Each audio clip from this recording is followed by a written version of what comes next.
D'une Saturn 6, un défaut de 5, ou d'un nouveau modèle de navette spatiale qui reste d'ailleurs à un jouet, inventer. c'est le seul mot qui vienne à l'esprit.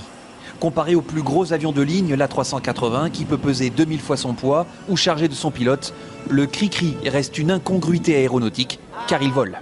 120 kg, moins de 5 mètres d'envergure, cette baignoire ailée a une autre caractéristique surprenante. Donc cet avion est un avion 100% électrique. Il fonctionne uniquement alimenté par deux batteries, l'une devant et l'une derrière, qui alimentent deux moteurs électriques, et donc cet avion est complètement propre. Le temps de couler son mètre 90 dans le cockpit minuscule, Hugues Duval est prêt pour sa démonstration quotidienne. Alors il faut absolument que l'avion soit très bien réglé, avec aucune aspérité, c'est-à-dire que l'aile soit propre, qu'elle soit dégagée, puisque le moindre moustique va me faire perdre quelques minutes au final pour monter, et surtout après quelques secondes lors de mon record de vitesse. Car aujourd'hui, c'est bien de records dont il s'agit. Déterminé à promouvoir une aviation plus respectueuse de l'environnement et par ailleurs pilote de vol tigé de ligne sur Boeing 777, Hugues Duval est déjà la référence de rapidité avec 260 km/h.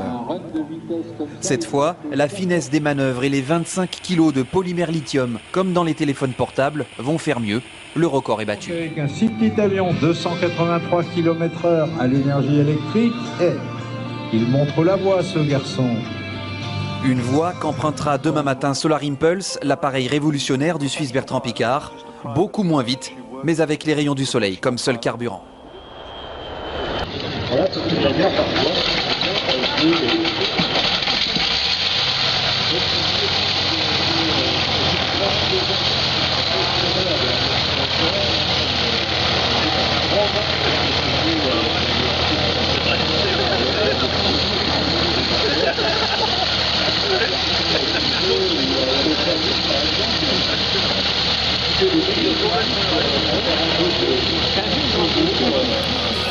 Sound of the NASA Control Center, we launched into the air the second cri-cri of the afternoon, this time a two-engined cri-cri, still with electrics. The cri-cri is powered by very similar brushless electric motors.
c'est de se dire que ce dessin qui date du milieu des années 50 était tellement réussi que finalement il n'y a rien eu à y changer. Voilà une instrumentation de bord qui évidemment est sans rapport avec ce qu'elle était à l'origine dans les années 50.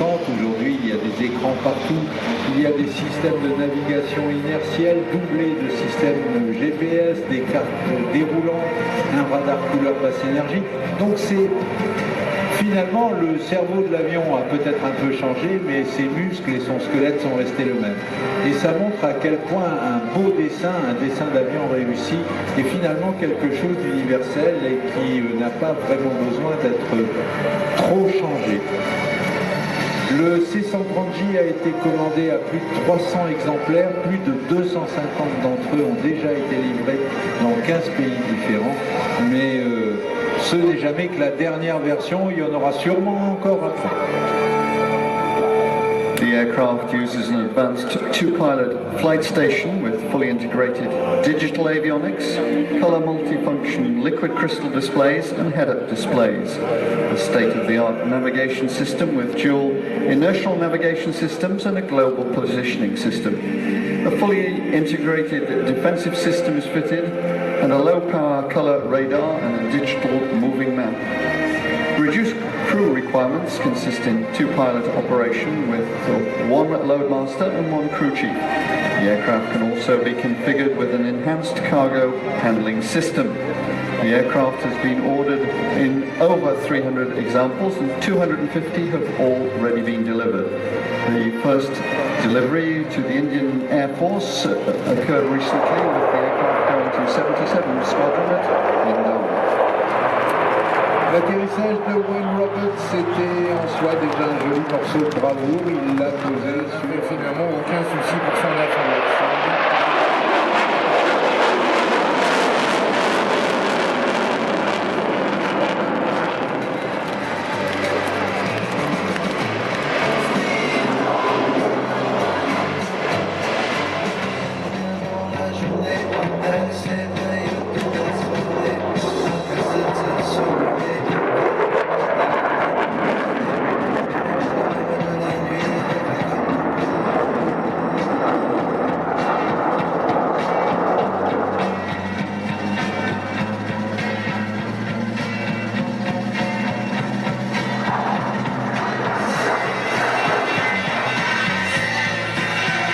Et quoi de mieux pour illustrer le succès de Siae que de citer quelques chiffres. Depuis la livraison du premier avion à l'US Air Force, seulement 4 ans après son premier vol, cet avion est un vrai guerrier. Il a participé à tous les conflits strictement de série, venant du 52e Tactical Fighter Squadron de l'US Air Force à Spandalem en Allemagne. The F-16C Block 50 Fighting Falcon fighter bomber from Lockheed Martin. It's presented at the Paris Air Show this year by Bill Gigliotti and by Paul Randall, known as Bear, and today it was Paul Randall who was flying the aircraft, powered by a single General Electric engine of 30,000 pounds of thrust. The aircraft is capable of exceeding Mach 2 in altitude. More than 4,450 F-16s has been built since the first flight of the prototype in 1974. Still in service around 70 orders, still outstanding for production for the machine, and it will continue, no doubt, to delight crowds and confound the enemy for years to come. On va complètement changer de registre maintenant. On va partir déjà dans l'Est de l'Europe, on va partir en Russie. Voici une machine étrange, une machine unique dans le monde d'aujourd'hui, puisqu'en fait il s'agit d'une cellule d'hydravion de sang Altaïr. Elle nous vient de Taganrog, dans la province de Rostov. Et les gens de chez Beriev font partie de ces ingénieurs aéronautiques, de ces architectes aéronautiques qui font pas tout à fait les choses comme les autres. Cet avion est absolument superbe en matière aérodynamique, on va avoir le temps de le détailler pendant son vol. C'est un avion qui s'inscrit dans la lignée de grandes machines qui autrefois émerveillaient les hydravions, dont aujourd'hui, en matière de grandes machines, eh ben, il ne reste plus que ce type, cet exemplaire. Voici donc piloté par Nikolai Kuleshov. Voici donc l'Altaïr. We see a flying boat in an amphibian configuration, the latest design from Beriev, the BE-200 ESE Altair, Altair being the brightest star in the Eagle constellation. The amphibian is presented for us today by Nikolai Kuleshov, and it's in the configuration of a water bomber for firefighting, and Nikolai Kuleshov will subsequently come back and extinguish an imaginary fire on the airfield. L'Altaïr aujourd'hui est présenté en configuration bombardier d'eau. Vous avez vu la pente en montée? Il a quand même 12 tonnes d'eau dans le ventre et Nikolai Kuleshov va nous démontrer un largage rapide de ces 12 tonnes d'eau en 2 secondes en bombardant un feu simulé virtuel de l'autre côté de la piste. The Beriev is powered by 2 Ishevko Progress ZMKB engines, each of 16,500 pounds of thrust, and Nikolai is turning now to come back towards the field, and if you can't see the field itself, you can look on the large television screens and you'll see the dropping of 12 tons of water. 12 tonnes d'eau dans le ventre de l'avion qui vont donc être évacuées en l'espace de 2 secondes à la pression d'un petit bouton. C'est un hydravion bombardier d'eau qui intéresse par exemple la sécurité civile française. Vous savez pourquoi? Pour faire à chaque vol, voilà les 12 tonnes. Et donc l'avion allégé remonte beaucoup plus facilement vers le ciel. Pente en montée, 2 navettes spatiales ou presque, et en plus une jolie lumière derrière. C'est intéressant de voir voler un hydravion à coque, parce que finalement, il n'y a plus que Beriev qui fait ça aujourd'hui dans le monde, et Canadair, près de Montréal, avec les très célèbres Canadair CL214, les fameux Canadair bombardiers d'eau. Mais c'est vrai que celui-là est quand même d'un format, d'un gabarit supérieur. C'est un avion de presque 30 tonnes à vide, 41 tonnes en charge. Il peut voler à 700 km/h pour une coque de navire, une coque d'hydravion, c'est quand même vite. Et il peut aussi voler très doucement, 155 km/h la vitesse de décrochage. Donc c'est une machine qui, à part le fait de pouvoir être utilisé comme bombardier d'eau, a bien d'autres missions. Par exemple, c'est un avion de transport dans lequel on peut mettre jusqu'à 72 passagers. Et si on habite dans une région très retirée, au bout du monde, où il n'y a pas la place de mettre des pistes de 1500 à 2000 mètres de long, eh bien on peut toujours se poser sur un plan d'eau, embarquer les passagers, débarquer les passagers. C'est aussi un véritable hydravion à réaction. The empty weight of the Beriev is 61,000 pounds, maximum takeoff weight 90,000 pounds, operates normally at 300 knots. This is a flying boat. The fuselage is also a hull. The stall speed 83 knots, allowing it to operate in very confined conditions and make it suitable for firefighting. Those of you who will recall the newsreel of the fires that swept across Russia in 2010 will also remember the 2 Beriev 200s that we used for fighting these forest fires, and they were also deployed in Israel to fight the fires around Mount Carmel near Haifa. Dans son rôle de bombardier d'eau, l'Altaïr au passage est une étoile. C'est l'étoile la plus brillante de la constellation de l'Aigle. Vous pouvez la voir peut-être ce soir, puisque semble-t-il le ciel se dégage avec le temps. Donc vous avez eu des Altaïrs en service pendant les incendies qui ont ravagé la Russie, le centre de la Russie, la région de Moscou. C'était en 2010. Et donc 2 Beriev Altaïr avaient déjà été livrés au ministère des situations d'urgence russe, qui les a utilisés bien entendu sur ces feux. Et puis ces avions ont également été dépêchés en Israël, car il y avait eu des incendies de forêt calamiteux sur le mont Carmel près de Haïfa en décembre 2010, et ces Altaïrs étaient allés là-bas. Actuellement 15 Altaïrs ont été commandés par le ministère des situations d'urgence de Russie, 5 ont été livrés, et c'est un avion qui intéresse aussi pas mal de clients, un peu spécialisés aux États-Unis en particulier, en France bien entendu. very F-200 can, as well as being equipped for amphibious firefighting work, can also be configured as a transport and carry 72 passengers in a pressurized air-conditioned cabin. Can also be equipped for special missions or for 30 stretchers for medical evacuation work. 24 orders have been received for the aircraft. The production rate is 6 to 10 a year.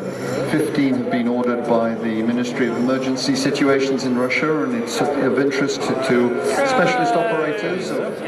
Sur lesquels on voit très bien la décoration appliquée pour l'occasion du retour en France, après 61 ans d'école de chasse sur la base de Tours. Voici en évolution le capitaine Cédric Van Duislager, dit Willow dans l'armée de l'air. The Dassault Dornier AlphaJet F, a two-seater training aircraft. This is the demonstration aircraft of the French Air Force, and flying for us today is Captain Cédric Van Duislager, who is the display pilot for the second year for the AlphaJet. Some 20 years ago, his father was the demo pilot of the Mirage 3R and displayed here at the Paris Air Show. Cet AlphaJet a existé en deux versions, une version destinée plus à l'attaque au sol qu'à l'entraînement et une autre version est donc opérationnelle en France sur deux bases. La base de Tours, où sont macaronnés nos élèves pilotes, et puis sur la base de Cazaux, où les pilotes vont donc se perfectionner. On en trouve d'autres d'ailleurs d'une autre couleur, puisque cet avion a été exporté en Belgique. The AlphaJet is a tandem two-seat training and tactical support twin jet designed as a joint program for the French and German Air Forces. The AlphaJet E was the French training version, and the AlphaJet A German close air support and battlefield reconnaissance version. Les programmes de coopération ont touché aussi bien l'avion que les réacteurs qui le propulsent. En effet, il s'agit de deux moteurs Larzac 04C6 construits par Turbomeca en France et même ITU en Allemagne. Ces réacteurs développent chacun 1,4 tonne de poussée. The engines were also the results of a cooperative development plutôt que pour l'attaque au sol. Alors on avait allégé considérablement l'avion, on avait supprimé le siège arrière de ce biplace, il s'agissait donc était donc de combattre éventuellement la menace venue de l'Est.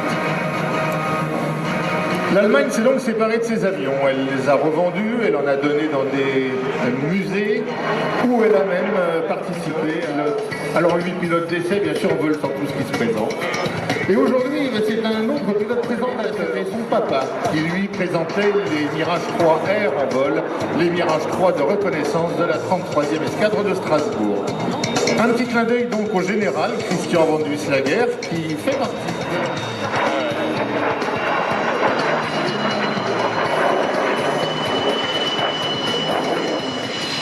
AlphaJet A's were modified during their military career into a single-seater version designed specifically for anti-helicopter attack to meet the threat from the Mi-24 helicopter prepared by the Eastern Bloc countries and 175. admirablement présentés, vous les connaissez tous et vous les attendez surtout. Ils sont alignés là-bas sur la plateforme de Duny, sur le parking, et exposés au soleil d'ailleurs. Alors que l'AlphaJet E école, lui c'est le même, qui est en unité. En unité, il travaille régulièrement et participe à la formation des pilotes de combat français.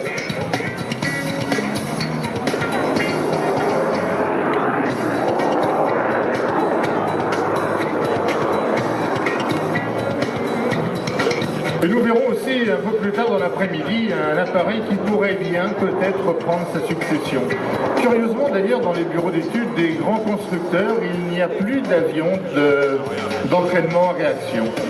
Deux écoles se sont formées. La première avec des avions à turbine, à turbopropulseur, comme des Pilatus TC-21, qui sont capables d'effectuer des missions d'entraînement de base, puis d'entraînement avancé, eh bien on verra aussi qu'un constructeur italien peut nous proposer un appareil qui fait la même démarche que le Pilatus, mais celui-ci est à réaction.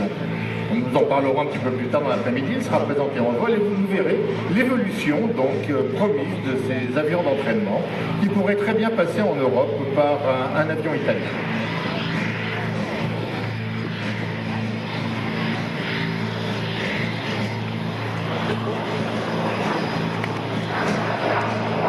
Un gadget, comme on l'appelle familièrement dans l'armée de l'air, ça pèse à peu près 7 tonnes 2 en charge.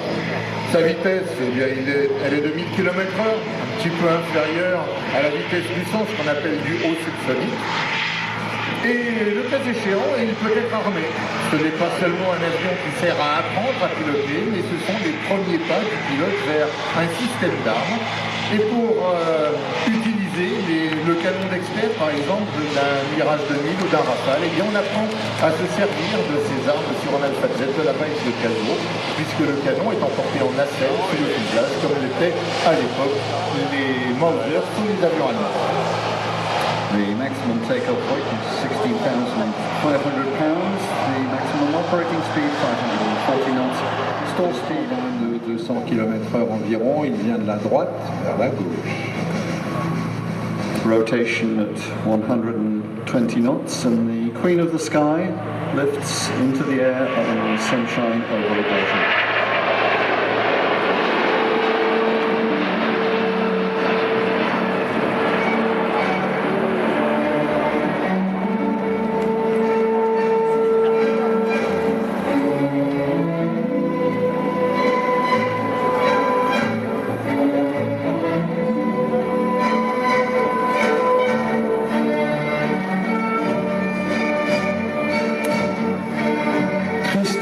Et John Chapman ont donc sous les doigts, parce que c'est un avion qui se pilote réellement par pression très légère à cause de ses commandes de vol électriques. Et donc les commandes de vol électriques ont ceci de particulier qu'elles permettent une maîtrise de la trajectoire qui est absolument phénoménale. Regardez l'arrière des ailes de l'avion, le port de fuite de l'avion. Et vous allez pouvoir, si vous avez de bons yeux, même si vous avez des jumelles, utilisez-les, regardez l'arrière des ailes et vous allez voir la manière invraisemblable dont s'agitent les ailerons, dont s'agitent les gouvernes à l'arrière de l'aile. Les ingénieurs de chez Airbus ont appelé ça la valse des ailerons et ces mouvements qui apparaissent désordonnés, qui évoquent presque ceux des rémiges d'un oiseau, qui confèrent cette capacité à maîtriser la trajectoire absolument superbe. If you have binoculars, look carefully at the ailerons and watch how the fly-by-wire control system is operated during the flight. And you'll see the phenomena that the Airbus engineers call the waltz of the ailerons. The aircraft is powered by 4 engines. They can be either Engine Alliance GP7270 engines from a joint General Electric Pratt & Whitney consortium, or Rolls-Royce Trent 970 engines. And whichever configuration is selected, each engine has a takeoff rating of 70,000 pounds. The maximum takeoff weight is 1.2 million pounds, and the engine power gives a maximum cruise speed of 260 knots. It has a maximum range of 8,000 nautical miles. L'avion est équipé au choix de 4 moteurs qui sont soit des Engine Alliance, c'est-à-dire un consortium General Electric et Pratt & Whitney, soit des Rolls-Royce Trent. Les moteurs, en tout cas, tous les moteurs montés sur ces avions poussent autour de 31 tonnes, enfin 30 tonnes et demie, 31 tonnes chacun. L'avion à vide pèse 270 tonnes. À pleine charge, ça monte à 560 tonnes, 560 000 kilos. Et sa vitesse maximale est supérieure à 1000 km/h, 1020 km/h exactement, et il croise aux alentours de 945 à l'heure. Mais ça, c'est un passage à basse vitesse avec les volets 3. On le met sur une pente un peu cabrée à 130 et on descend à 180 km/h seulement et l'avion se pilote du bout des doigts. show speed flyby, a mere 100 knots.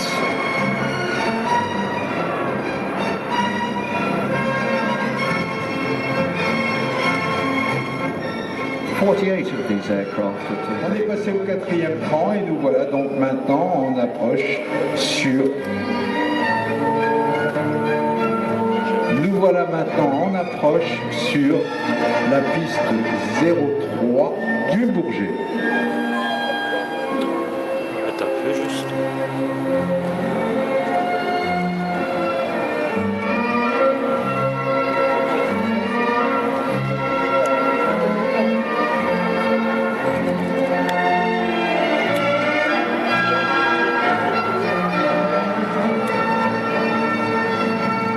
Il est beau, hein? Et en plus, il se pose court. Évidemment, il est là relativement vite, pas totalement vite d'ailleurs, mais relativement vite.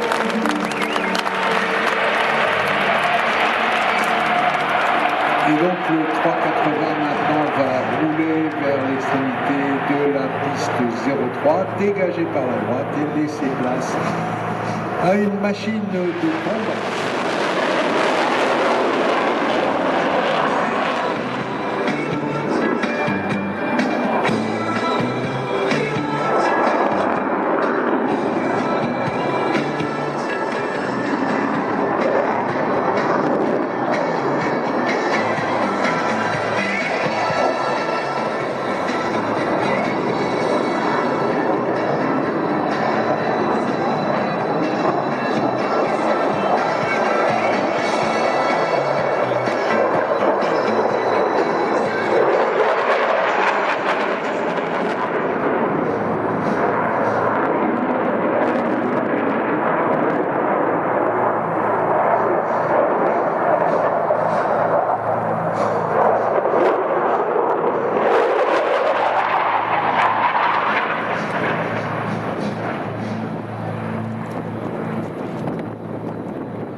Une post-combustion omniprésente vient de sortir les éléments.